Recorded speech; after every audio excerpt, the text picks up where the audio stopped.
Como lo acaba de anunciar usted en titulares, Ana Milena, tenemos a esta hora vía Skype de manera exclusiva entrevista con el ex senador Juan Carlos Martínez Sinisterra, a quien le damos el muy buenos días preguntándole lo siguiente. Ex senador, le podemos decir bienvenido a la libertad. Buen día.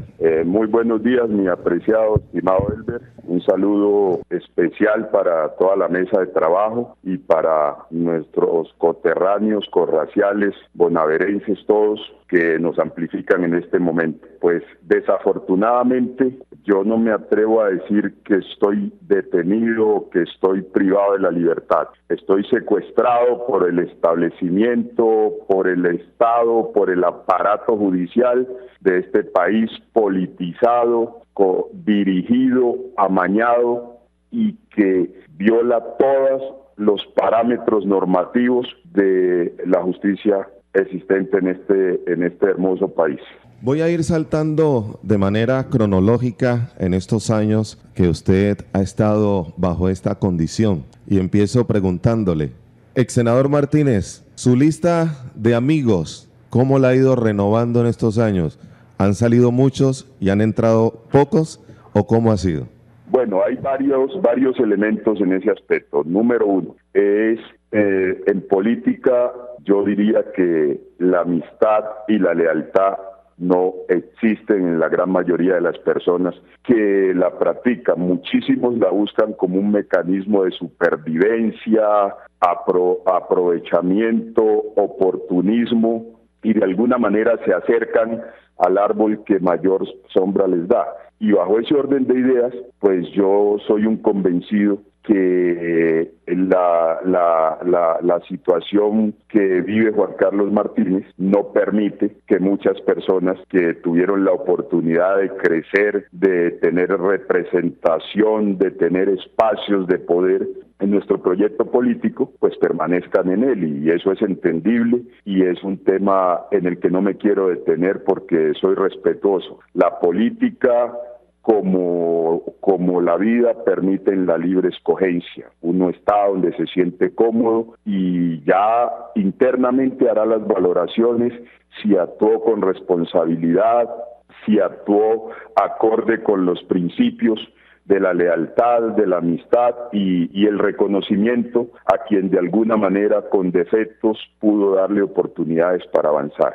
Vale la pena decir que en política uno se va, otros llegan, y hoy tengo que reconocer de manera clara que la organización nuestra está débil porque por este secuestro del establecimiento, pues obviamente no he podido estar pendiente de mis amigos como acostumbro a hacerlo, y de igual manera eso permite deserciones, unas por necesidad, otras por supervivencia y otros porque definitivamente la deslealtad se convierte en el pilar fundamental de su actuar. Ex senador, ¿a quién no ha visto en estos últimos años y le gustaría darle un abrazo? Bueno, yo creo que muchísima gente. Cometería un error en puntualizar y decir de manera singular esta persona. Tengo muchísima gente a la que quiero, a la que aprecio, a la que respeto, incluso contradictores políticos, porque yo no tengo enemigos, yo no le doy la altura de enemigos a mis contradictores políticos, pero contradictores políticos con quien he tenido muy buen entendimiento, ha primado el respeto, ha primado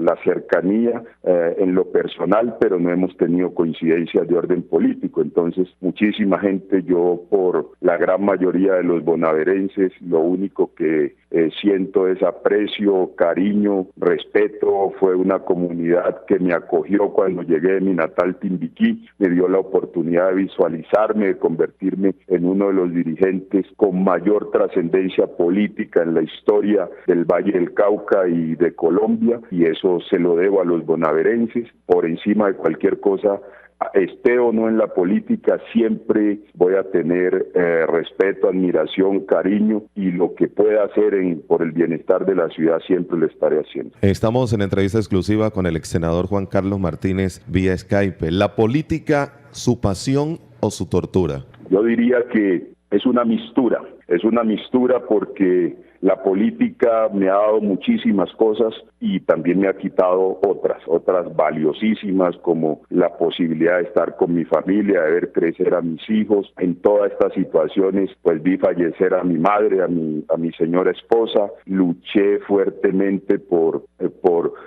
visibilizar un sector de la sociedad vallecaucana, porque no fue simplemente a los afros. Yo traté de ser lo más equitativo en el ejercicio de la política, en el ejercicio del poder. Manejamos con mucha responsabilidad los espacios para los bonaerenses, para los afrodescendientes, pero de igual manera para los mestizos e indígenas. En nuestro espacio político y de poder se creó la Secretaría de Asuntos Étnicos con un propósito de visibilizar, no simplemente desde el punto de vista burocrático, sino en políticas públicas, políticas de Estado que facilitaran precisamente hacerle el reconocimiento a los afros y a los indígenas, porque eso no era o no sigue siendo para la dirigencia política mezquina del Valle del Cauca, no sigue siendo un espacio o más bien, digamos que no se le dio el fortalecimiento que estábamos buscando cuando desde la Asamblea Departamental, por iniciativa del gobernador en su momento, se creó esa posibilidad.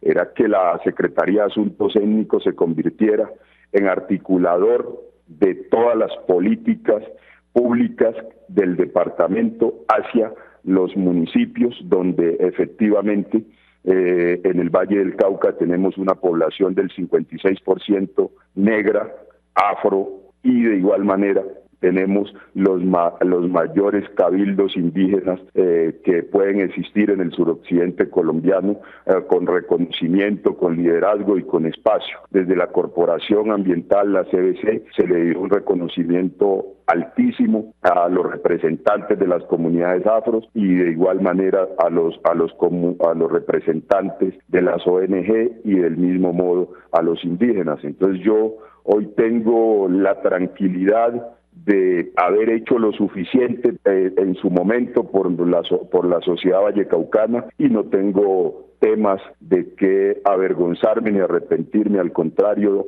el día que Dios me permita llegar al Valle del Cauca, llegaré con la frente en alto. Hoy no tengo decidido qué voy a hacer, porque la prioridad es avanzar con el crecimiento, la educación y formación de mis hijos, recuperar el daño tan profundo que le ha hecho esta justicia dirigida y amañada, porque aquí no se pusieron en riesgo los derechos de Juan Carlos Martínez. Yo, desde el día que decidí hacer política, le ofrecí hasta mi propia vida al proyecto, y lo hice en un discurso de cierre en La Playita en el año 2002.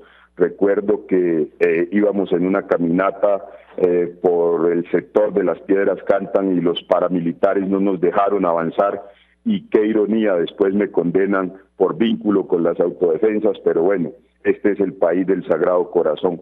Entonces yo trabajé con esa convicción, con ese compromiso, y creo que no tengo nada de qué arrepentirme. Lo dije en el discurso en La Playita, y estoy seguro que esto me va a costar lágrimas de sangre y que hasta la propia vida la puedo perder, pero estoy convencido que no puedo seguir siendo peón de brega de los vulgares que durante años han utilizado la política como una herramienta para fortalecer exclusivamente sus finanzas y olvidarse de la población.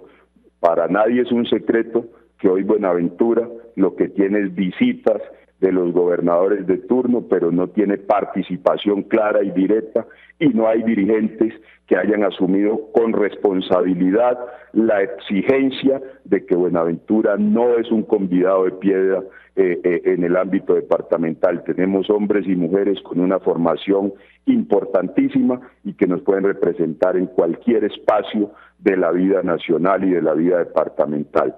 Y por esa razón yo soy consciente que lo que iba a hacer no era tarea fácil. Jamás pensé que se fueran a ensañar de tal manera que fuera a haber un ejercicio sistemático, judicial, y unos jueces que están al servicio de la politiquería, cuando se debe actuar es con independencia, porque la administración de justicia, la justicia es ciega, pero los administradores de justicia son seres humanos, y yo acepto que se puedan equivocar en una decisión, pero no que se convierta en un esquema repetitivo y permanente, que simple y llanamente se le venda a la opinión pública que están haciendo justicia porque tienen a un hombre luchador brotado del Pacífico colombiano, del recóndito litoral, como el estandarte de la aplicación de lo que es la justicia en una nación.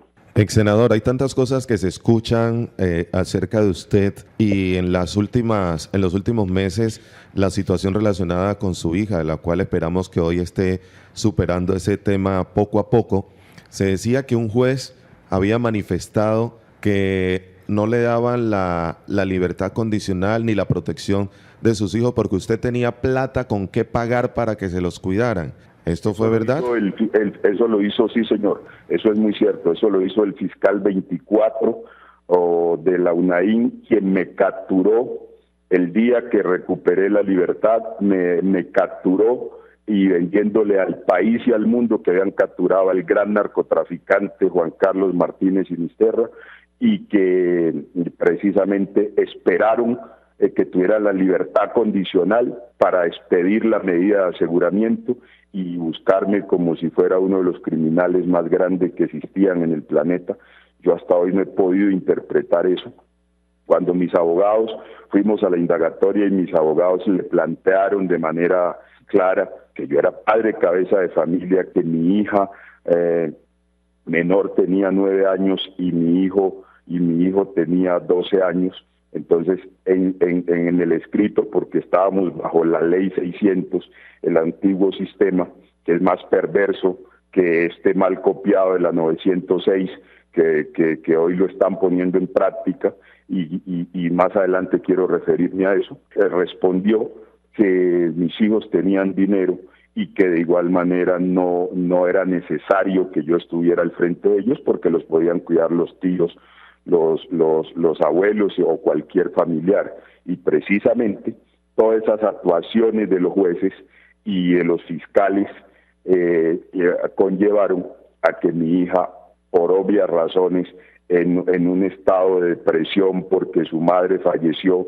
y de igual manera no tiene la protección de su padre, que es un derecho constitucional que está emanado en la Constitución Política de Colombia en los artículos 42, 44 y 45, donde la protección del menor, el núcleo familiar, son derechos fundamentales que no pueden ser violentados bajo ningún parámetro, tienen derecho a una protección superior que está por encima, supongamos que sea responsable de alguna de las cosas que me acusan, pues de cualquier responsabilidad que el padre tenga. Y precisamente el ordenamiento jurídico colombiano lo que plantea es que hay 10 mecanismos para privación de la libertad, intramural, electrónica, domiciliaria, muchísimas. Y a Juan Carlos Martínez le violan el derecho de sus hijos, ni siquiera el mío, de ejercer como padre cabeza de familia. Y ese mismo fiscal 24 de la UNAIN al año dice: señor Martínez, aquí está su boleta de libertad porque no tengo material probatorio para calificar y acusarlo, pero hace ruptura procesal y ordena que me investiguen por enriquecimiento ilícito y me llama a juicio y me recaptura. Y del mismo modo me montan el falso positivo, que ahorita nos referimos a eso, de la tal registraduría paralela, y me ordenan otra medida de aseguramiento, lo cual me ha permitido ya estar 7 años físicos en la cárcel desde el 23 de abril del 2009 y con reconocimientos de trabajo y educación. He pagado una condena aproximada a 22 años, como si hubiese asesinado a alguien como si hubiese sido un terrorista o alguna cosa parecida.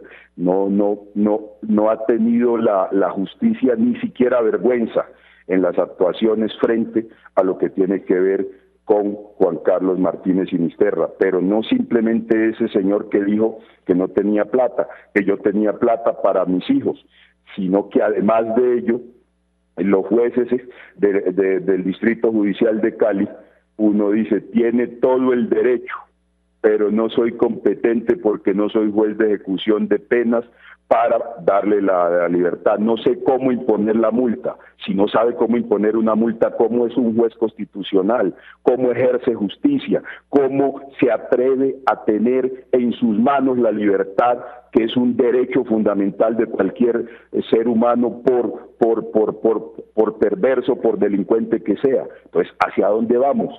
No es posible que un juez de la República pueda tener esa manifestación, ni siquiera un muchacho que esté en el primer semestre de Derecho, en la introducción al Derecho, hace una manifestación de ese orden. O es que los jueces son muy corruptos o son muy incompetentes. Y hoy tengo gran preocupación porque mi segunda hija está a punto de graduarse de abogada, y entonces digo yo, o es que no están enseñando nada en las universidades, o es que el ordenamiento jurídico se acabó, o la justicia está más corrompida que el mismo ejercicio de la política y el mismo ejercicio del manejo de la administración pública, porque no hay ninguna razón para que un juez pueda decir que no sabe cómo imponer una multa cuando es una función constitucional que le da la Constitución política del ordenamiento jurídico de este país. Entonces aquí no estamos frente al tema de Juan Carlos Martínez, estamos frente a un sistema judicial politizado, dirigido, amañado, y de igual manera con muchos funcionarios mediocres, otros con mayor importancia, y por eso los colombianos no creen en la justicia. El 14% de los colombianos simplemente cree en la justicia, el 10% cree en la Fiscalía General de la Nación. ¿Qué relevancia puede tener una fiscalía que el 90% de ciudadanos no confía en ella? ¿Quién puede creer en una fiscalía que genera falsos positivos y que precisamente muestra a las personas con falsos testigos, como en mi caso, el Cabezón, un testigo falso que fue condenado en los procesos de la actual gobernadora Ilian Francisca Toro Torres por falso testigo, y de igual manera condenado en los procesos de Luis Fernando Velasco, presidente del Congreso, por falso testigo, y el fiscal general de la Nación sale ante los medios y pide su exclusión de Justicia y Paz, pero se convierte en el testigo para decir que me vio traficando con HH, quien ya había manifestado en la Corte Suprema de Justicia que no me conocía, que no se había reunido conmigo, y que el supuesto apoyo que me habían brindado lo había hecho a través de su comandante político, Fren Guevara, Fernando Político, y cuando le preguntaron que dónde estaba muerto. Entonces, ¿cómo la justicia puede valorar un testimonio de oída que rompe todo ordenamiento jurídico, y la Corte Suprema de Justicia puede dictar una sentencia condenatoria simplemente por entregarle resultados al establecimiento, por entregarle resultados al gobierno de turno y a las élites de este país, que no pueden admitir que una persona de mis condiciones sociales pueda representar los intereses de un gran sector del pueblo colombiano? Brevemente, ¿piensa demandar al Estado?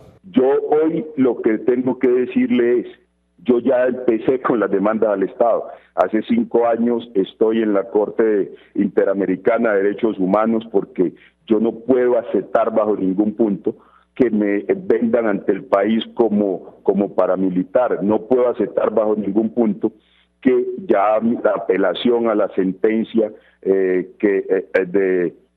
del juez noveno de Cali ya se va a sustentar el miércoles, porque yo no he perdido esa batalla. Hay un fallo de primera instancia que quiero aclararle a la opinión pública, y viene ahorita la apelación a la segunda instancia, donde aspiro que los magistrados del Tribunal Judicial del Valle del Cauca, de la Sala Penal de Cali, puedan valorar el material probatorio que hay al interior de ese proceso y de igual manera que hagan parte de ese 14% de la justicia que aún los colombianos creemos. Ex senador Martínez, usted venía de una carrera muy ascendente. Primero aspira al Consejo de Buenaventura, que no logra llegar, pero con una muy buena votación es visualizado. También, pues luego la Asamblea Departamental, ya una historia que todos conocemos, el Senado de la República, de no haberse presentado esta situación. ¿Dónde cree que estaría en estos momentos políticamente?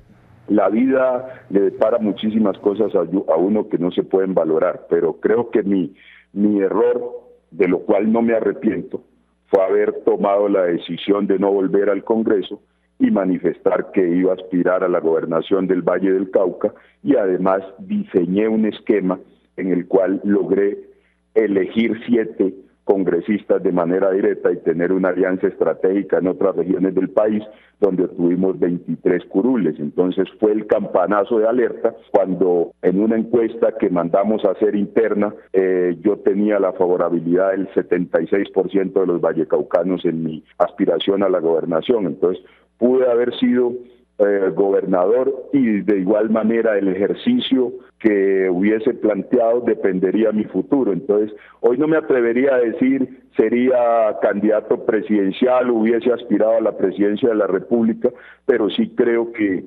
habíamos logrado el espacio de la gobernación, que no era una tarea fácil ejercerla, para mí era más fácil ganarla que ejercerla, pero de igual manera nos íbamos a jugar los restos para terminar de visibilizar nuestra región y para darle al Valle del Cauca el sitial que se merece.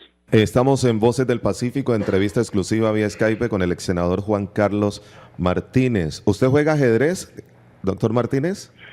Muy poco, los juegos no son mi fuerte.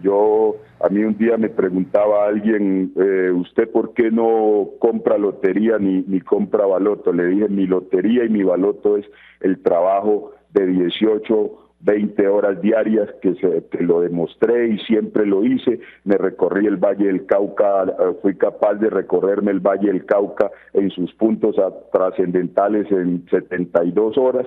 Entonces ese es mi baloto, ese es mi chance, esa es mi lotería, y de igual manera juego los juegos, así sean muy ilustrativos como el ajedrez, no han sido mi fuerte, pero sí tengo claro cómo mover un peón, cómo mover una torre, cómo mover un caballo, cómo mover un rey, cómo mover una reina, y yo lo que sí tengo claro es que en el ajedrez no soy peón de la clase política vallecaucana ni del país. Es que muchos han dicho que usted es como el ajedrecista en la política, sabe mover muy bien las fichas y lo ha dicho. En las últimas elecciones regionales, usted hizo cábalas de los resultados, cómo iban a estar políticamente y acertó. Bueno, yo a eso no me quiero referir, pero la política no es ni siquiera una ciencia ni un arte.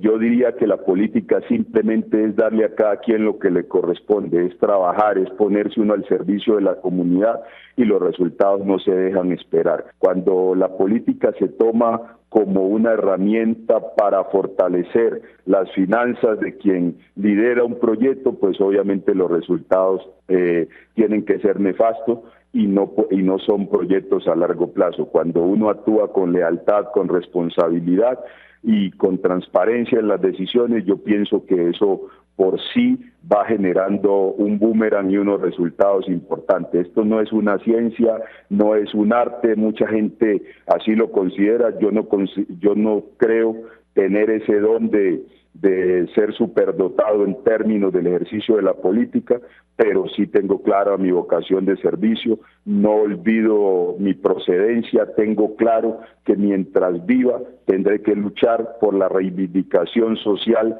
no solo de los afrodescendientes, sino de todos los desvalidos, los desposeídos de esta nación. Eso es algo que no me lo pueden quitar. Así me hayan secuestrado, así me hayan quitado la posibilidad de ver crecer a mis hijos, voy a estar siempre en ese orden, mi estimado. Cada vez que se acercaba una jornada electoral y, por ejemplo, en el tema regional, empezaban en los mentidores políticos a preocuparse porque siempre se decía, Juan Carlos Martínez va a salir un mes antes de las elecciones, va a salir 20 días, y la frase era es que una cosa es Juan Carlos adentro y otra afuera. Sí, precisamente por eso, insisto, sigo secuestrado por el establecimiento. Esto no es la decisión de 2 o 3 jueces mediocres o corruptos, no, esta es la decisión de un Estado liderado por las élites de este país que me ven como una amenaza para sus intereses porque yo represento a un sector de la población que además, lo digo sin arrogancia, lo digo con toda la humildad y con el respeto por muchísima gente, yo no hago política con temores ni con miedo. A mí mucha gente me dice, si usted no hubiera salido a la libertad 5 días antes de las elecciones, estaría libre si no sale. ¿Cómo se le ocurre salir eso?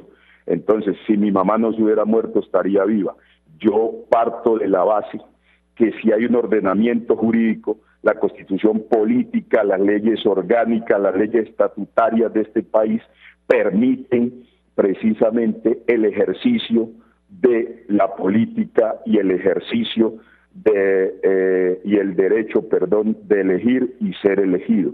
Bajo ese orden de ideas, yo no tengo que pedirle permiso a ningún presidente de la República, a ningún gamonal político del Valle del Cauca. Simplemente tengo que generar las condiciones con una propuesta que permita recoger las necesidades y la problemática de la gente y ponerla a consideración de los electores. Si los electores consideran que allí están representados, me van a dar la oportunidad. Entonces, yo particularmente no le tengo temor a enfrentar los debates electorales bajo el ordenamiento jurídico. Ayer hablaba con un amigo y me decía, Juan Carlos, pero tú no debes pensar en hacer política y menos en dar entrevistas porque vas a decir lo que piensas. Le digo, si por eso tengo que morir, pues tendré que morir, pero yo no puedo ser un cobarde que se asusta simplemente porque el Estado mueve su maquinaria judicial y me encierra.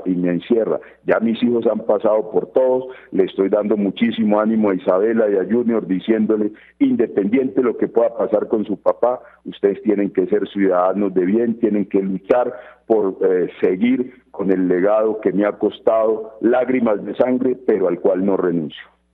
Ex senador Martínez, usted está en toda la libertad en estos momentos de responder a cualquier pregunta que se le haga, sí o no. Le quiero preguntar sobre algunos personajes de la política local y regional y usted los puede definir en pocas palabras en este momento. ¿Puedo empezar? Sí, señor. Bartolo Valencia Ramos. Me reservo cualquier opinión. José Félix Ocoró Minota. Me reservo opinión. Eliezer Arboleda Torres. Me reservo opinión. Emel Hurtado. Un gran profesional, no político. Jairo Inestrosa. Me reservo opinión. Raimundo Tello. Un gran jurista, no político. Winston Segura. Un hombre leal, con algunas debilidades. Héctor Copete. Un hombre estudioso, una buena alternativa para la ciudad, pero con unos brotes enormes de arrogancia. Dilian Francisca Toro. La verdad, prefiero no referirme porque no lo voy a hacer, no lo podría hacer en los términos que quiero. Luis Arbey Arias. Un gran jurista, no político.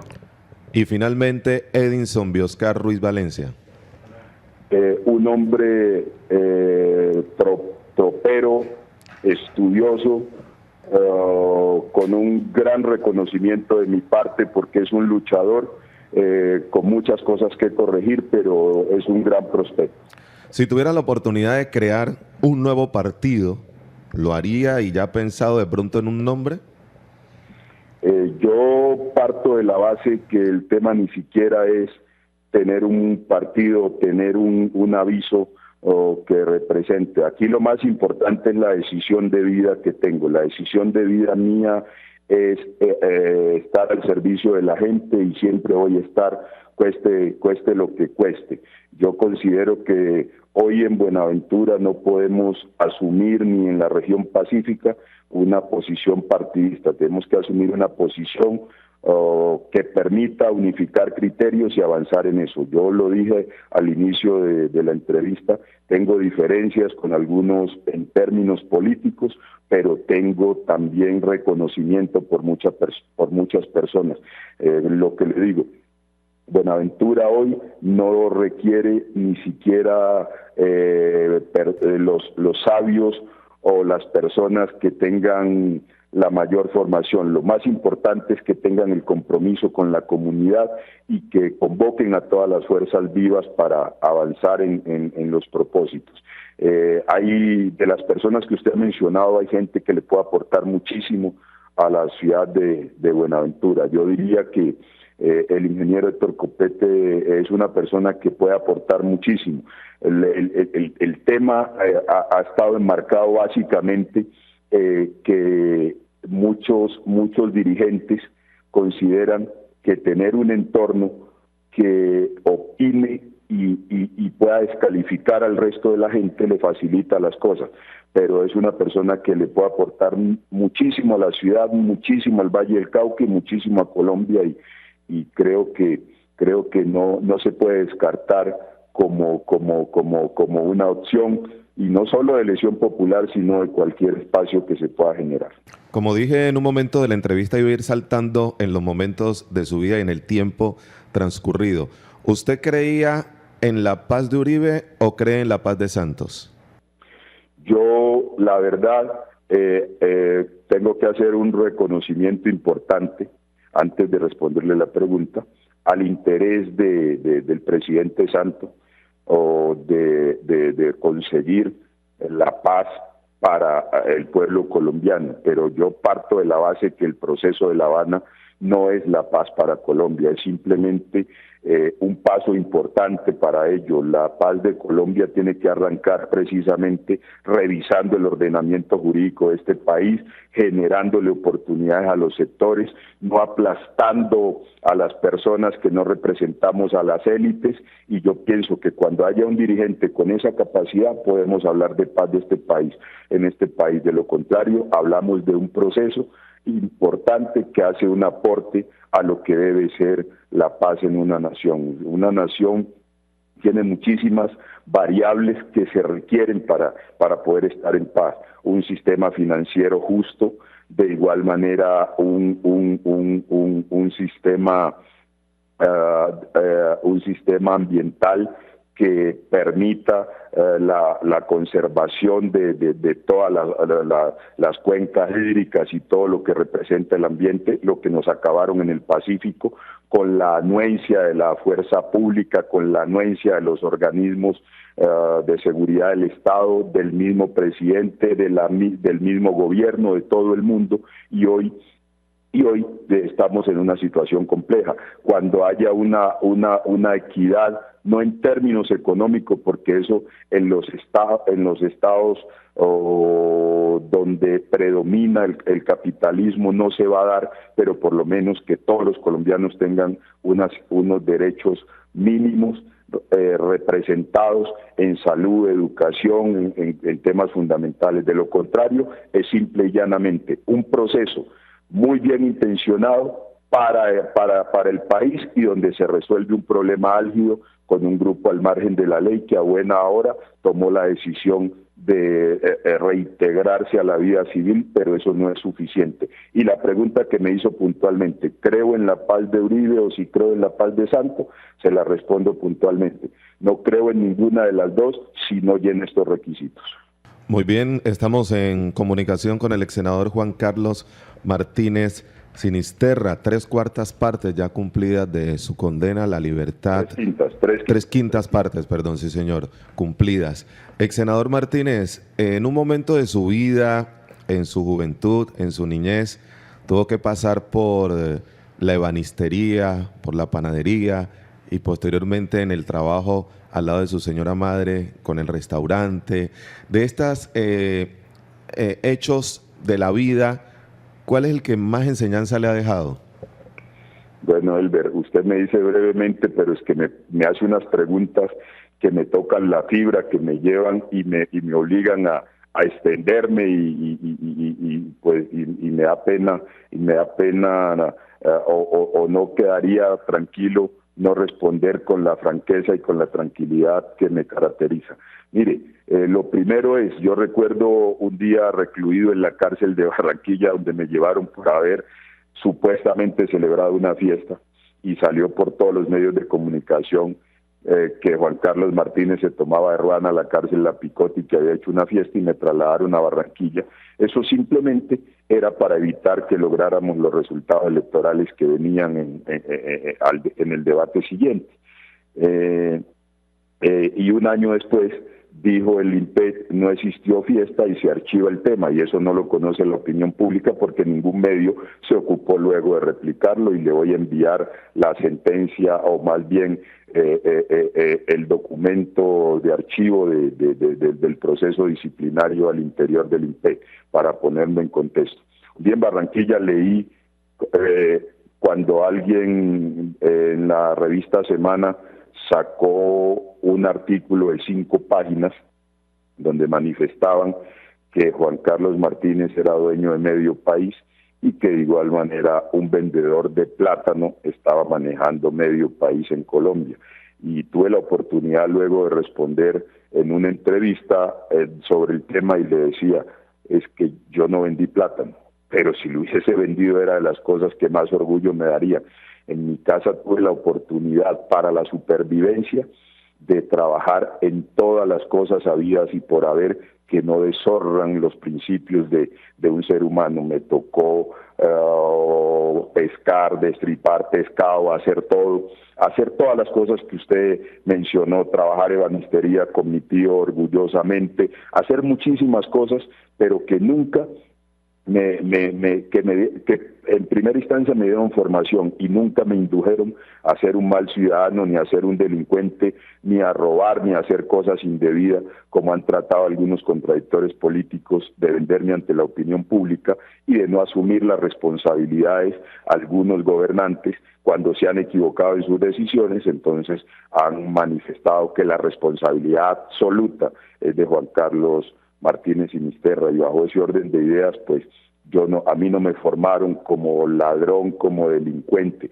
a mí me formaron como un hombre trabajador y como tratar de ser un hombre justo, con muchos defectos, con equivocaciones, con un temperamento difícil. Yo diría que tengo una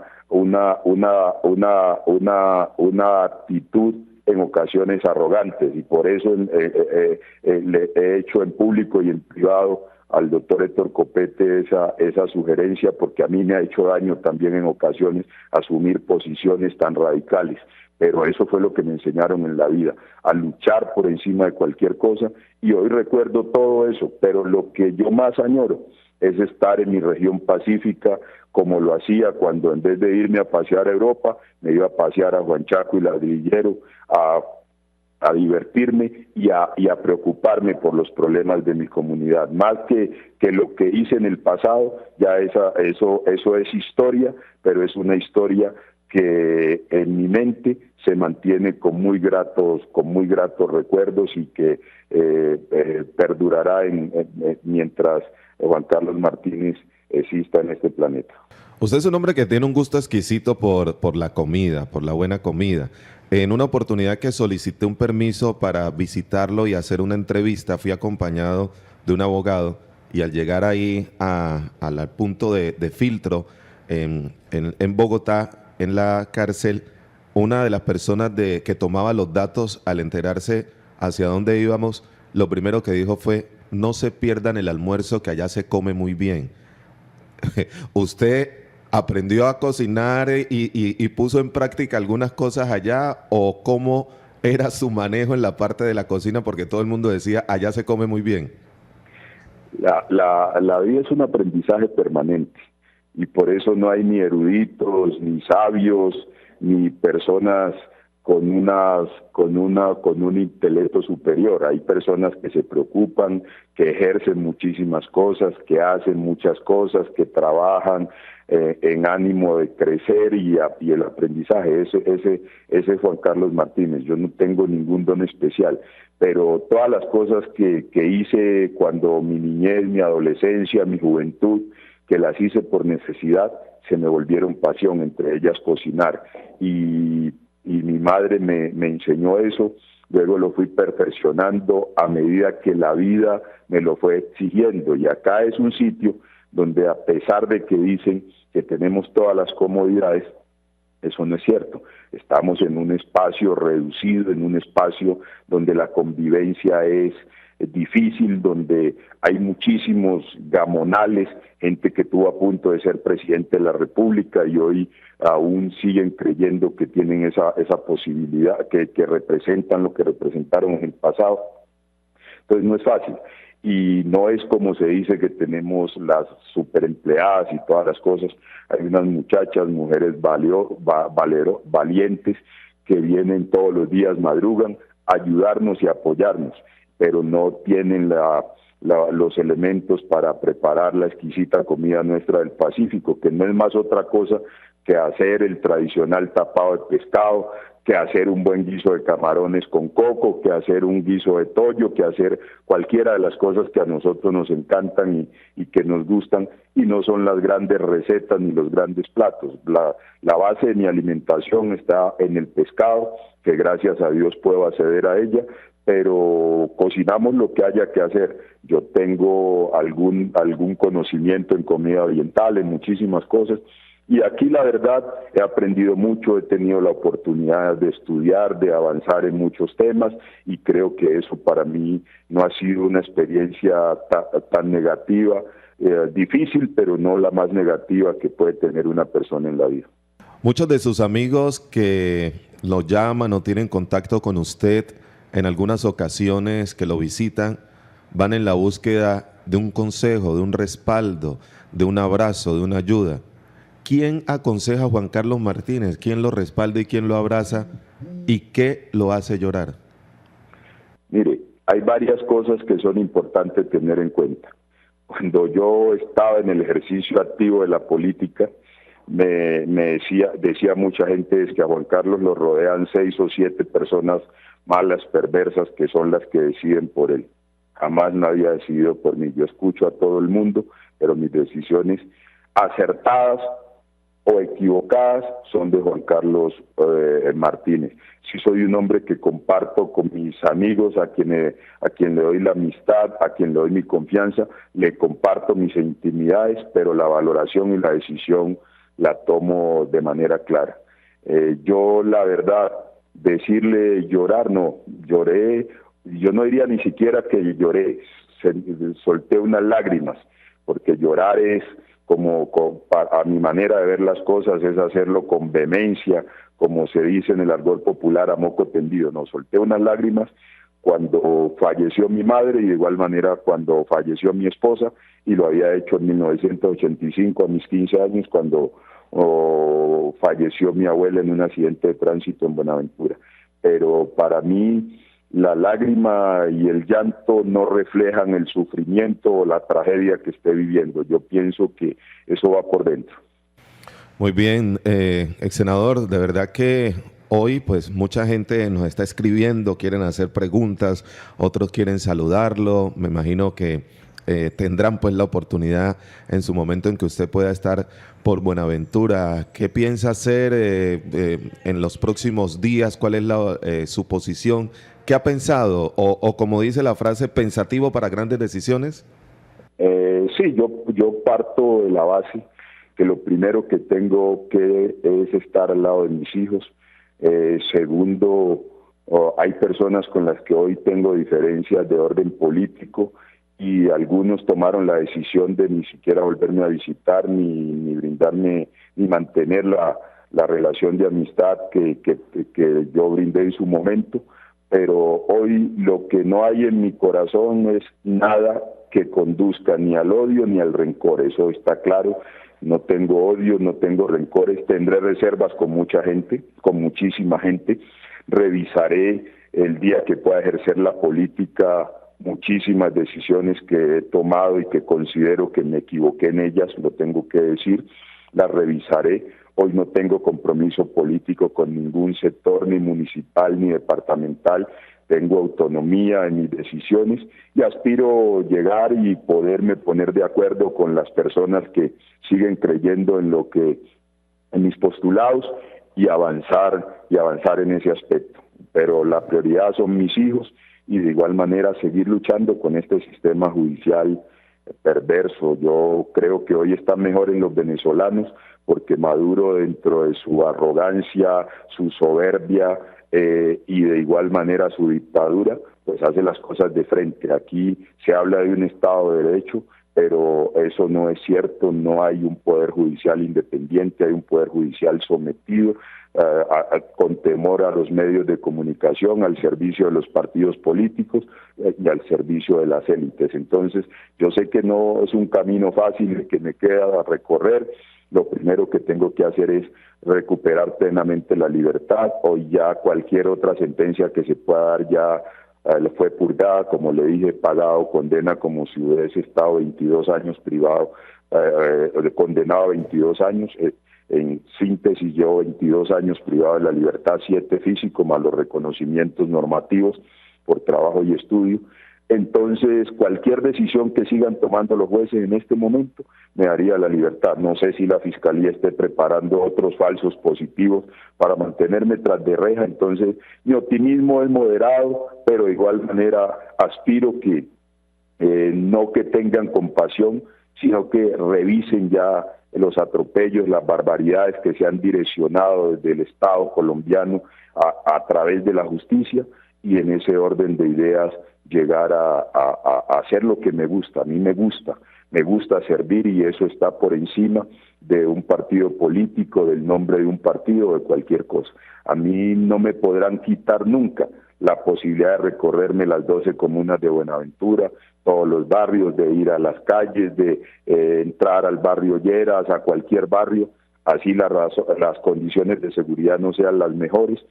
Creo que tengo la tranquilidad de poder llegar a Buenaventura, independiente de muchas cosas que cuando llegue a la ciudad quiero hacer una rueda de prensa y quiero aclarárselas a la opinión pública, de las que me hayan querido indilgar. Yo creo que hoy en la ciudad de Buenaventura nadie puede decir que con Juan Carlos Martínez hizo un negocio indebido o que Juan Carlos Martínez lo indujo a hacer algo indebido en la ciudad. Tengo dos preguntas finales porque sé que usted tiene otro compromiso. Me regañaron por acá y me dijeron que había sido muy machista al preguntarle por la clase política local. ¿Qué puede decir usted de las siguientes mujeres que han tenido vínculos con la política? Zeneida Caicedo. Es mi gran amiga y presente y futuro de la ciudad. Noris Cano. Una mujer leal, trabajadora, berraca y, mejor dicho, no tengo palabras para describirla. El afecto, el cariño que le tengo es inmenso. Mariela Inestrosa. Yo diría que es mi madre sustituta. Rosa Belisa Góngora. Una gran funcionaria. ¿Teme por su vida, ex senador Martínez? Siempre he temido por ella, pero eso no me permite a mí cambiar mi postura y mi posición. Yo sé que lo único que le queda a este Estado y es quitarme la vida. Me tildaron de narcotraficante, le vendieron a la opinión pública que me iban a extraditar. Y todos los bonaerenses saben, y lo he dicho públicamente, y me conocen, y saben que yo no he sido una persona de ese tipo de conductas.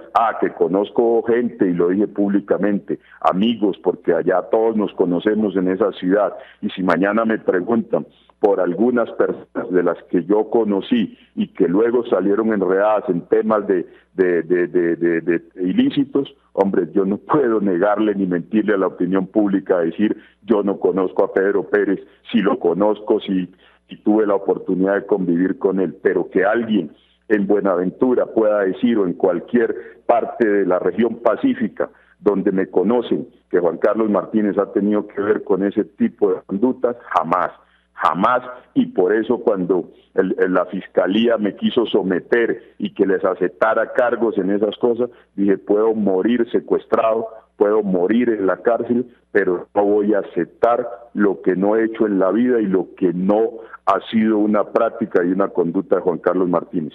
Yo sé que en cualquier momento, cuando me permitan plenamente salir de aquí, lo que le queda a este Estado colombiano es asesinarme, pero yo temer por la vida, claro que sí, pero eso no me puede impedir seguir hacia adelante y seguir luchando por lo que creo y por lo que espero.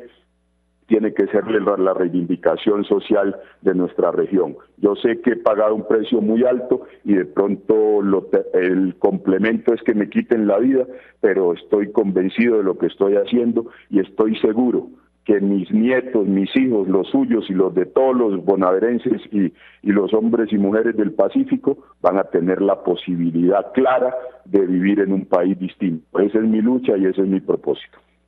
Ni que usted fuera Google o Wikipedia. Me están mandando una lista impresionante de gente que quieren que yo les pregunte, pero no. Todo el mundo quiere saber qué opina Juan Carlos Martínez de fulano, sultano y perencejo, pero como dice una tía mía, deje así. Ex senador Martínez, estaremos pendientes de su llegada a Buenaventura cuando se confirme una fecha, porque todo lo que los demás quieran saber, pues también tendrán su momento para hacerlo. Que el Todopoderoso lo acompañe, lo bendiga. Muchas gracias por atendernos y queda pendiente un apretón de manos y un abrazo.